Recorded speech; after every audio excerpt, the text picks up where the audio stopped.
Panalangin para sa kaligtasan ng ating pamilya. Sa ngalan ng Ama at ng Anak at ng Espiritu Santo.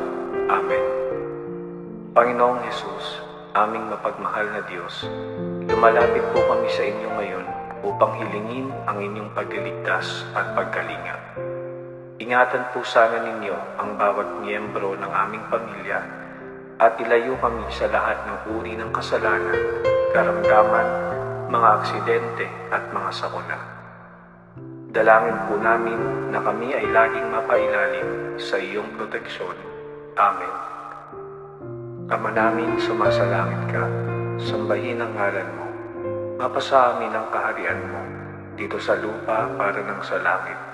Bigyan niyo po kami ng aming kakanin sa araw-araw, at patawarin niyo po kami sa aming mga sala, para ng pagpapatawad namin sa mga nagkakasala sa amin. At huwag niyo po sana kaming ipahintulot sa tukso, at ipag-adya niyo po kami sa lahat ng masama. Amen.